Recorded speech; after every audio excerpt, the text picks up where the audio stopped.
If people do not want Christianity to be true, they will not accept it. And yet, clearly, God's existence could be more evident, and that's not a problem because the earth is round and people still don't believe it. There's enough evidence out there for anybody who's willing to say that, yes, this could be true. Matt Fraud has Michael Jones on his podcast, and they talk about why atheists would not choose to live for Jesus even if they have absolute proof for so many different reasons. So make sure to watch till the end because I have a Bible verse that will tie all of this together. Let's get right into the video. Here we go. When an atheist tells me, if you just gave me the evidence, I'd believe, I go, uh-huh. That's not how your brain works. That's not how we work as humans. This isn't the way it is. Flat earthers exist, okay? Yeah. The evidence the earth is round is there, and there's people who don't believe it. Don't give me this nonsense that if I just gave you the evidence, you'd change your worldview. We know from studying the brain that when your beliefs are attacked, even little beliefs, the lizard part of your brain lights up. Flight or flight response. I've been doing an experiment for years now with a stupid issue that I've been dealing with. It's called, is Christmas pagan? There is no evidence any aspect of Christmas is pagan. There is none. Every time I say that, and I have every single source I need to prove that. I can prove that from here to Tuesday. Every time I bring it up, there is somebody in the comment section, no, you're wrong, this guy's a moron, doesn't know what I'm talking about. I've gotten in long comment threads where I go through and I'm citing, here's what the Philo-Killian calendar says, here's what Macrobius says, here's what the earliest texts on Yule logs are, and there's no evidence Yule logs go back to paganism. I can show you the first reference to a Yule log and John Aubrey's work, okay? They still don't believe me. You know what it tells me? It doesn't matter how much evidence I give people Christmas isn't pagan, they're still going to believe it because they want to. Now take it with something that's much more life-changing, some more fundamental, more impactful, like Christianity. You really think something that's more threatening to the way people live they're gonna change just if I give them the evidence? It's not how people are. It's like abortion. I mean, before modern sonograms, people would say it's not human, it's not a life, and then you would, as the science developed, you were able to show very clearly, look at its heartbeat, look at its brain, look at how it acts. And people tell me it's a clump of cells. Yeah. I mean, it's ridiculous. It doesn't matter how much evidence you show people. And this has been shown in psychology. I remember reading a study one time where they had two groups. One group, they asked, what do you prefer, home care or daycare? So group A said home care. Group B said daycare. Then they gave them each two fake studies. One study showed how good home care was, and one study showed how good daycare was. And the people in the first group that preferred home care said, oh, they used reasoning to dismiss the daycare study. They looked for things to dismiss it. Same thing in the other group. They did look for things to dismiss it. People build their worldviews. We all do it. We need to recognize this is the way we are, because the first step to realizing we have a problem is accepting it. We all want our worldviews, the beliefs we currently espouse to be true, because the lizard part of our brain lights up and we go, I don't want to be wrong on something. That's what I was telling myself when I took down my Exodus documentary and had to redo it. An hour-long documentary I uploaded. I was like, I cannot be given to my lizard brain. I know this is true about myself. I know I want it to be true, and I could easily make the evidence fit, but I know I got to do what's right. And that was hard. I mean, I literally cried. So, I mean, I know what it's like, but that's the way humans are. So when you tell me, you just give me enough evidence, I'll believe. I'm like, you're a human, man. That's not the way we work. I will give you the evidence and I will argue this is true. But people will not, if people do not want Christianity to be true, they will not accept it. It's like has nothing to do with, even if Jesus stepped down on this earth and showed his face to an atheist and they still will have to choose to live for him or not. I think that's what it comes down to. Like he's saying, it's such a life change to live for Jesus.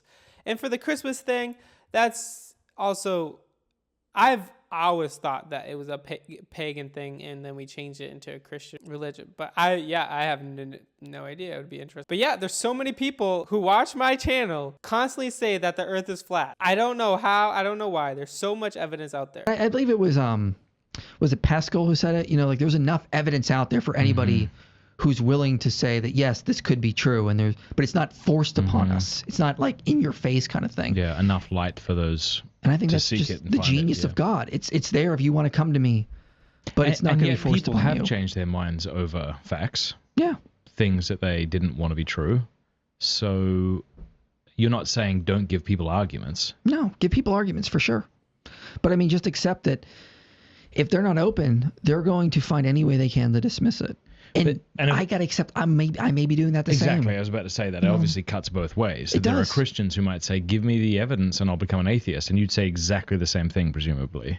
I mean, yeah. And you know what? I'm a theistic evolutionist. And you know what happened was an atheist online said, if you were, could you just look at this a little more objectively? Like, the same thing earlier, a few years ago, a Christian told me to do with the Gospels. And I was like, oh, that hit me hard. And I was like, all right, I will. So I read Jerry Coyne. I read some, and I'm like, you know what? I guess I'm convinced. And this is just the way it is. And Christians today still attack me for it. So you denied evolution and then changed your mind on it. I see. Yeah. And every time I got to change my worldview, it hurts. It hurts my brain. I don't want to accept. Yeah, but what has he changed? Like, what kind of evolution does he believe in? Like, that we all evolved from monkeys, or what? That's the biggest thing. Because if you believe that God created the heavens and the earth and He created man, I don't think you can say that we evolved from monkeys. I'm wrong on something. The video I'm taking, I'll take it down. I just keep delaying it because I hate myself for being wrong on something. But I'm going to redo it in June, and I just hate the fact that I was wrong on something. But I mean, here's another thing I got to fix. And yet, clearly, God's existence could be more evident. Could be. Isn't. And that's not a problem because the earth is round and people still don't believe it. Look, God could show up in some people's. I mean, people like Aaron Ra, Matt Dillon have said these kinds of similar things. Like, if God, people have asked if God appeared before you, would you believe in God? And they've said things like, no, I could be hallucinating. Yeah. Again, people will find excuses to believe what they want. Mm-hmm. I think, and some people will say, they'll say, no, if God did appear, I would believe. And I'm like, you might. I mean, that might be just another way for you to tell yourself these relaxing things. Could be, could not be. This could just be a way of you, trying to feel comfortable with yourself and not feel like you're, doing this. So then what advice would you give to the person who says, if there's arguments, I do want to change my mind? Presumably it's not, no, you wouldn't. So what? The advice I give is this in talking to the person, accept that you won't. First of all, the first step is accepting that's just not who you are. That's not the way you think. That's not the way you are, except you have a problem. You do want all your current beliefs to be true. I want all my current beliefs to be true. I have to fight that every day. And I hope I'm getting better. I may not be. I hope, though. So just accept, first of all, that's not the way you think. And then try very, very hard. I mean, like very hard to just study the evidence objectively. Look at the Gospels with the principle of charity. Look at the evidence for the resurrection. I recommend Mike Lacona's book and the methodology he uses on the resurrection. So he says, look, a theory to explain historical facts has got to have explanatory scope, explanatory power, plausibility, the least ad hoc, provide illumination. The resurrection theory has all of that. It is the least ad hoc. It is the most plausible. It explains all the facts around early Christianity with the least amount of assumptions. It also has plausibility because it has evidence from other arguments for God's existence. I mean, you may come to a different conclusion. I'm going to disagree with you, but that's all I can do at the end of the day. I can't psychoanalyze you. I can just present the evidence and say, this is why I think it's true. And we debate it. But try to look at the evidence as objectively as you can and accept that you can't. That's what we all have to do. Yeah.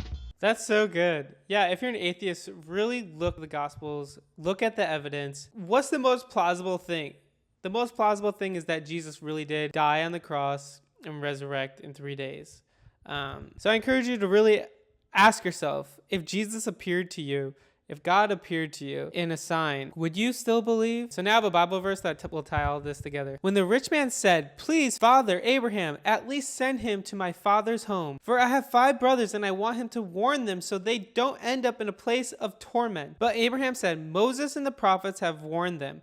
Your brothers can read what they wrote. The rich man replied, no, Father Abraham, but if someone is sent to them from the dead, then they will repent of their sins and turn to God. But Abraham said, if they don't listen to Moses and the prophets, they won't be persuaded even if someone rises from the dead. And I feel like that's the place that some people get into. Even if they have all the evidence and proof in the world, they still won't ever surrender their lives to Jesus because they want to live their own way. If you haven't, I encourage you to do that. Humble yourselves and look to God. Look to Him. Ask Him to show you who He is. Seek Him. Anyway, guys, thank you so much for watching. Please like this video and subscribe. I'm trying to hit 20,000 subscribers by the end of the year, and I know we can do it with your help. So thank you for all the love and support. The link in the description below, you can click the link to help you decide to follow Jesus for the first time. Do that today, and you might like this video here. Peace.